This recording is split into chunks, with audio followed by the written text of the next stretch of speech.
ಸ್ವರ್ಗಲೋಕ ಚಾನಲ್ಗೆ ಸ್ವಾಗತ. ಇವತ್ತಿನ ರೆಸಿಪಿ ಮಸಾಲಾ ಧನಿಯಾ ಪೌಡರ್. ಈ ಮಸಾಲಾ ಧನಿಯಾ ಪೌಡರ್ನ ಹೇಗೆ ಮಾಡ್ಕೊಳ್ಳೋದು ಅಂತ ಹೇಳ್ಕೊಡ್ತೀನಿ. ನಾನು ಮನೆಗೆ ಮಾಡ್ಕೋತಾ ಇರೋದ್ರಿಂದ ಇವತ್ತು 2 kg ಧನಿಯಾನ ಹೇಗೆ ಪೌಡ್ರ್ ಮಾಡ್ಕೊಳ್ಳೋದು ಅಂತ ಹೇಳ್ಕೊಡ್ತೀನಿ. ಮೀಡಿಯಮ್ ಫ್ಲೇಮ್ ಇಟ್ಕೊಂಡು ಧನಿಯಾ ಸ್ವಲ್ಪ ಸ್ಮೆಲ್ ಬರಬೇಕು, ಗಮ್ ಅಂತ ಸ್ಮೆಲ್ ಬರಬೇಕು ಅಂಥವರೆಗೂ ಸ್ವಲ್ಪ ಕೈ ಆಡಿಸ್ತಾನೆ ಇರಿ. ಯಾವುದೇ ಕಾರಣಕ್ಕೂ ಅದು ಸೀಬಾರ್ದು. ಈ ಥರ ಹುರ್ಕೊಂಡ್ರೆ ಸಾಕು. ಒಂದು 50 ಗ್ರಾಮ್ ಅರಿಶಿನ ಕೊಂಬನ್ನ ಕುಟ್ಟಿ ಪುಡಿ ಮಾಡಿ ಅದನ್ನು ಸ್ವಲ್ಪ ಹುರ್ಕೋಬೇಕು. ಅದಕ್ಕಿರಲಿ ಚಕ್ಕೆ ತುಂಡುಗಳನ್ನು ಅಷ್ಟೇ ಇದೇ ಥರ 50 ಗ್ರಾಮ್ನಷ್ಟು ಹಾಕಿ ಸ್ವಲ್ಪ ಚೆನ್ನಾಗಿ ಬೆಚ್ಚಗಾಗಬೇಕು, ಆಗ ಹುರ್ಕೊಳ್ಳಿ.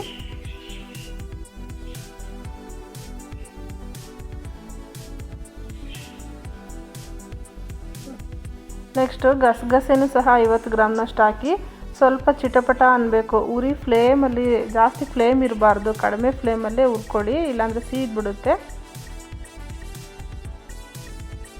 ನೆಕ್ಸ್ಟ್ ಒಂದು 50 ಗ್ರಾಮ್ನಷ್ಟು ಲವಂಗನ, ಅದು ಅಷ್ಟೇ ಚಟ್ಪಟ ಅನ್ನಬೇಕು, ಸೀಬಾರ್ದು. ಮೀಡಿಯಮ್ ಫ್ಲೇಮ್ ಇಟ್ಕೊಂಡೇ ಅದಕ್ಕೆ ಸ್ವಲ್ಪ ಊದ್ಕೊಂಡಂಗೆ ಆಗುತ್ತೆ, ದಪ್ಪ ದಪ್ಪ ಆಗುತ್ತೆ. ಆಮೇಲೆ ತೆಗೆದುಬಿಡಿ. ಇಲ್ಲಿ ಮೆಂತ್ಯ ಕಡಿಮೆ ಬಳಸಿ, ಒಂದು 25 ಗ್ರಾಮಷ್ಟು ಮೆಂತ್ಯ ಇದ್ದರೆ ಸಾಕು. ಅದು ಸಹ ಕಲರ್ ಬರಬೇಕು, ಹಾಗೆ ಹುರ್ಕೊಳ್ಳಿ. ನೋಡಿ, ಅದಕ್ಕೆ ಬಂದರೆ ಸಾಕು. ನೆಕ್ಸ್ಟು ಒಂದು ಹಿಡಿಯಷ್ಟು ಕರಿಬೇವನ್ನ, ಹಸಿ ಕರಿಬೇವನ್ನ ತೊಗೊಂಬಂದು ನೀರಲ್ಲಿ ತೊಳೆದು ಒಣಗಿಸಿ ನೆಕ್ಸ್ಟ್ ಅದು ಒಣಗಾದ್ಮೇಲೆ ಹುರಿತಾ ಇರೋದು. ಒಂದು ಹಿಡಿಯಷ್ಟು.